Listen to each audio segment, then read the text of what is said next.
Hello to all you Cancerians. This is your monthly horoscope for April of 2021. Precise, concise, not too long video. What is this month all about? In general, of course, this can't be true for every single Cancerian in the world, but in a general way. This month is the first 2 weeks of the month is very platonic, and that's important for you because you're a cardinal sign, and this plutonic energy is mostly important for cardinal signs. And then the two later weeks of the month, the two latest weeks of the month, I can't speak anymore, they are about the Saturn Uranus square again, which is a bit less important for you, but I'll talk about it as well. So let's get started with the most important thing, which is Pluto being activated by faster planets. There is this, the Sun and Venus in Aries going to square up to Pluto. Now, during the first 2 weeks. So Venus will be squaring Pluto on the 12th, so round about that time, and the Sun squares Pluto around the 16th. Now, what is this all about? Now, for you, this is relationships and work. So key areas of your life, right? So this Pluto is in your relationship sector. So for a lot of Cancerians, there's transformation going on in relationships and how you do relationships, basically. And there's some energy clashing with your work, or if you don't work, with how you want to be seen in the world. So this Venus and the Sun are in your 10th house of work. So there might be simply what it means for a lot of you people. There might be some opportunities when it comes to work during that time.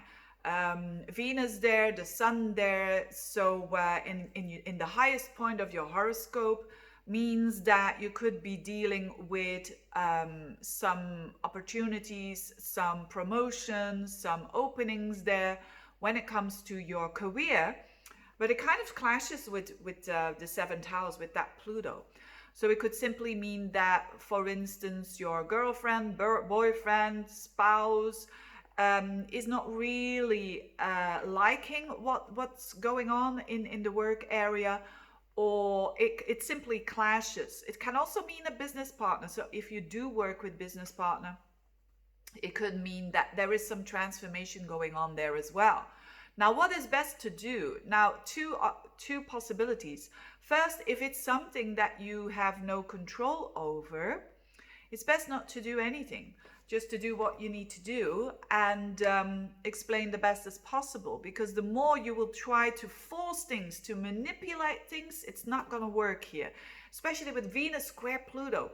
The more you're trying to manipulate, it can work in the beginning, but it's not long term. So if you are more interested in the long term, it's better to be clear, to be open. And although it can be a bit difficult in the beginning, it can work out. It can sort out. It will sort it out itself.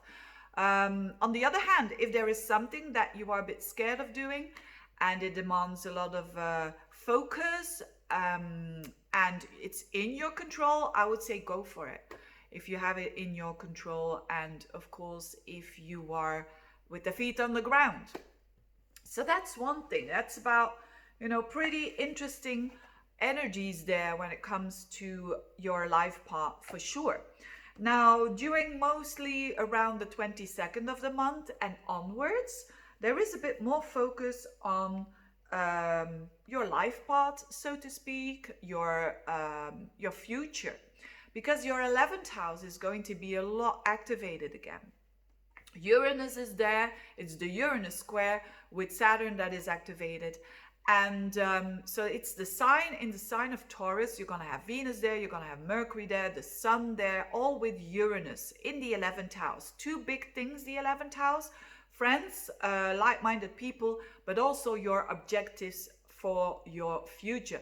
As there is a lot going on with work, I think for you it's going to be more about your future and what you want in life. So you could be discussing that with friends, or you could be with like-minded people, and you could network a lot and really free yourself up because of that. So you could really be at the right place at the right moment with the right person to talk about this.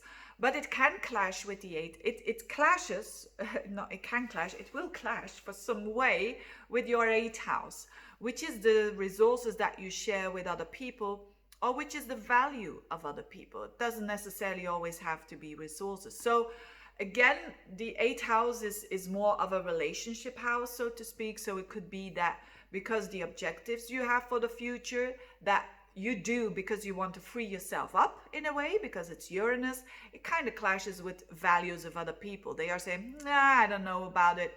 Or maybe you want to do some investments or whatnot, and it kind of clashes with another person who also has put money in it.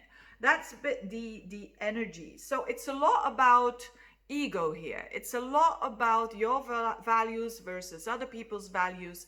And it's going to be highlighted as well by the full moon. So on the 27th, there is a full moon in Scorpio in your fifth house, which is the heart chakra. The fifth house is all about, hey, this is how I want to express myself. So there will be something, because Scorpio is all about revealing stuff that is hidden.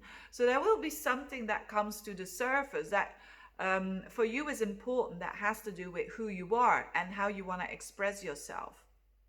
And the full moon in Scorpio is about transformation. So here is an opportunity to transform something that has to do with a lot with how you enjoy yourself as well, because the fifth house is about enjoyment and it's about truthfulness with Scorpio there.